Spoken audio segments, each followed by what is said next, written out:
Conventional thinking about mass media in the 20th century focused on the capacity of media institutions to play a role in the democratization of societies, in creating a public sphere through which people could be empowered to take part in civic affairs, in enhancing cultural identities, in promoting creative expression and dialogue.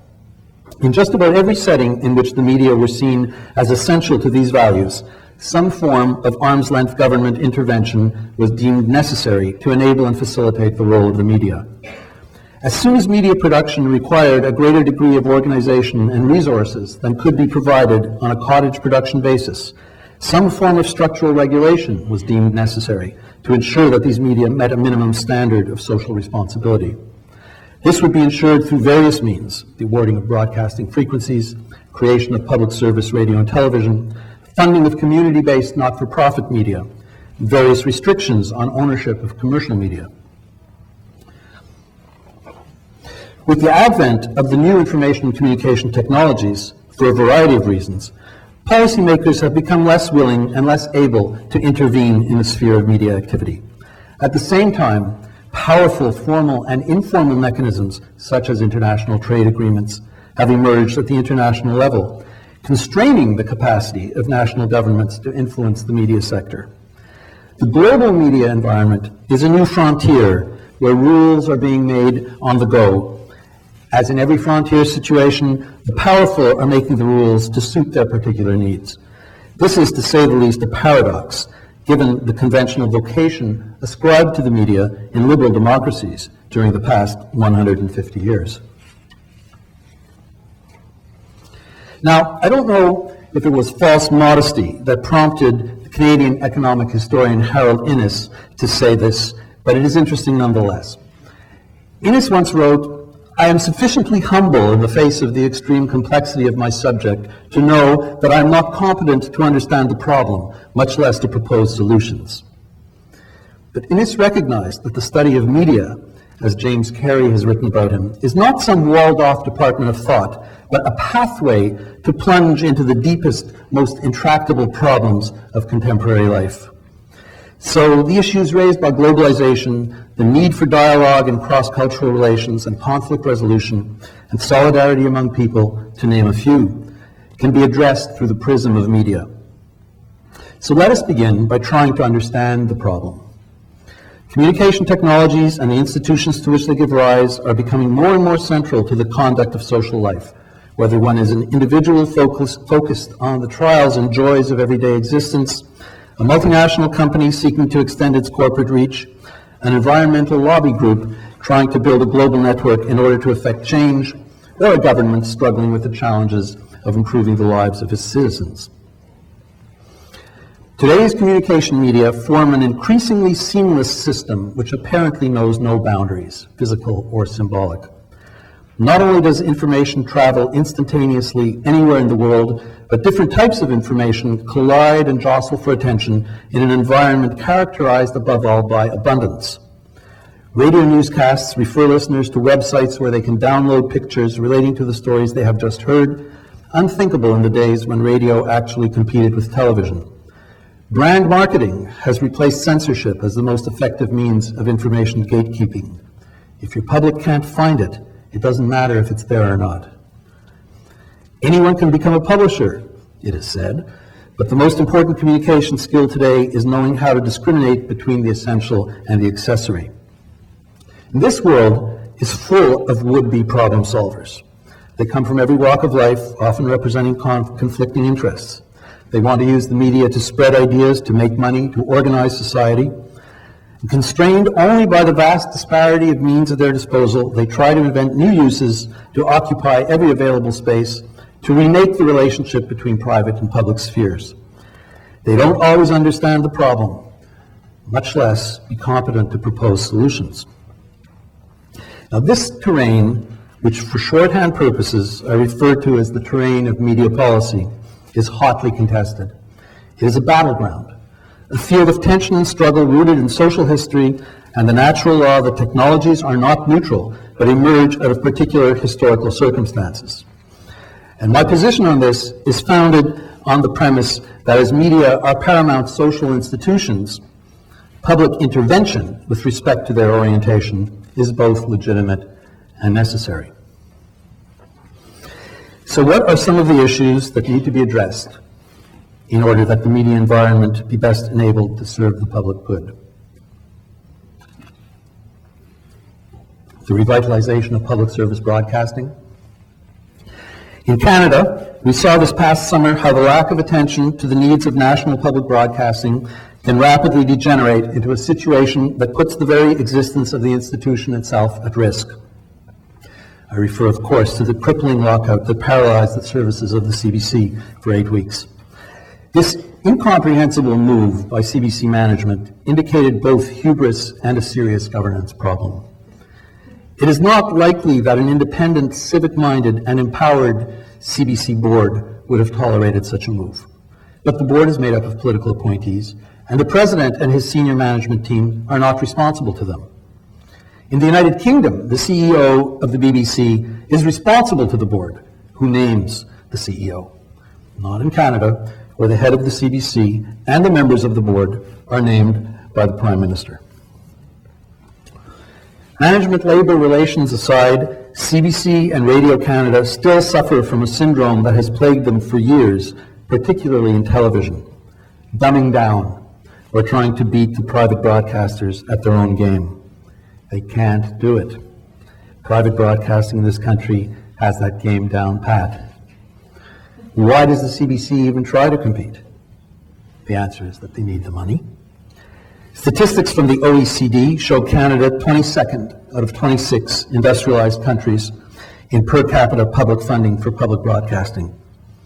Only Portugal, Poland, New Zealand, and the United States invest less in this instrument for human development. The CBC needs increased funding, but it needs a lot more than that. Canadians can justifiably ask why they should invest more than the $30 per head per year that they are now paying for the CBC, although opinion polls consistently show that they would happily pay more. Increased public funding would allow the CBC to get out of advertising in television, which could then look and sound more like radio, where distinctiveness is the order of the day. The money can be found within the system, recycling it from the state-subsidized profits of the private sector. A private sector which would not even exist were it not for the protective regulatory environment put in place by the CRTC. But funding alone would not suffice to infuse the CBC with a new spirit for meeting its mandate. In some respects, the moment of original sin for the CBC came in 1990, when the decision was taken to get out of regional broadcasting. Lack of funding was cited as the reason, but I wonder if it was not also a lack of will. When the Parliamentary Committee on Heritage toured the country 2 years ago, inquiring into the state of Canadian broadcasting, the lack and inadequacy of regional programming was the most frequently cited object of citizen dissatisfaction. The MPs were genuinely impressed, all parties, and they made a series of recommendations aimed at getting the CBC back on the track of regional broadcasting, or failing that, broadening access to federal funds for regional programming to be done by other broadcasters. Well, as you know, that report is gathering dust on a shelf in Ottawa, although senior officials actually refer to it as the blueprint. And I think that really the government has to take the greatest share of the blame for the CBC's troubles. We should also demand more from the private sector. Canada tolerates a degree of concentration in media ownership that is unequaled in any country of comparable social, political, and economic standing. Where I live, in Quebec, one company, Quebecor, is in a dominant position in the daily press, in television, cable distribution, and since last month, in book publishing. And if it had not been blocked in its efforts by the CRTC last year, it would be the dominant player in radio as well.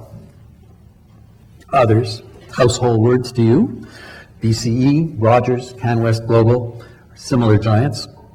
No other Western country accepts the same degree of conglomeratization in media as Canada. Some say, so what's wrong with that? Let's assume that nothing is wrong. Then could we not legitimately expect them to give something back? especially in the regulated sphere of broadcasting, where private sector activity is nurtured by the regulatory framework that Canada has been fighting internationally to maintain. Privately held media can contribute to society through Canadian programming, providing access to small, local, and not-for-profit producers, and through the redistribution of lucrative resources towards the financing of public service and community media. Instead, we subsidize them, bemoan their bottom line when it is not strong enough to satisfy their shareholders, and soft pedal our demands. If you want to really raise the heat in the lobbies of Ottawa, make a suggestion that touches the entitlements of the private broadcasting sector. Some years ago, the proposal to create a new levy on telecommunication company revenues as a novel approach to funding broadcasting was enough to kill the thoughtful report of the Mandate Review Committee that Catherine Murray sat on. They might as well have proposed nationalizing the cable companies. Why not? There was nothing to lose. We need measures to counter concentration of ownership and to promote media pluralism and diversity. The Senate Communications Committee is due to report on these questions shortly and hopefully will be listened to. We need to restore pride of place to independent, not-for-profit, community-based media and provide mechanisms that enable them to flourish. This is one of the most important roles that the CRTC can play. The CRTC has made some exasperating decisions over the years. Its recent awarding of 2 licenses for delivery of largely U.S. satellite radio broadcasting is a glowing example of that. The CRTC needs to be encouraged, incited, coaxed, urged, prodded along to move towards smarter regulation, involving other stakeholders in designing the policies that back up its decisions. Having said that, one of the areas where I believe the CRTC has been right on track is in the tightening of standards with regard to abusive programming that led to its highly publicized decision last year to refuse a license renewal to Quebec City radio station Choix FM. This has been mistakenly labeled as an attack on freedom of expression. The Federal Court of Appeal also got it right a few months ago in rejecting Choix's attempt to overturn the decision. And I'm just going to read you a quote from their 100-some-odd page report, the judgment, written on behalf of the court by Mr. Justice Letourneau. I do not think I am mistaken, he wrote, in saying that freedom of expression, freedom of opinion, and freedom of speech do not mean freedom of defamation, freedom of oppression, and freedom of opprobrium. Nor do I think I am mistaken in saying that the right to freedom of expression under the Charter does not require that the state or the CRTC become accomplices in or promoters of defamatory language or violations of the rights to privacy, integrity, human dignity, and reputation by forcing them to issue a broadcasting license used for these purposes. To accept the appellant's proposition would mean using the Charter to make the state or its agencies an instrument of oppression or violation of the individual rights to human dignity, privacy, and integrity on behalf of the commercial profitability of a business. Now, there's a judge who's doing his job.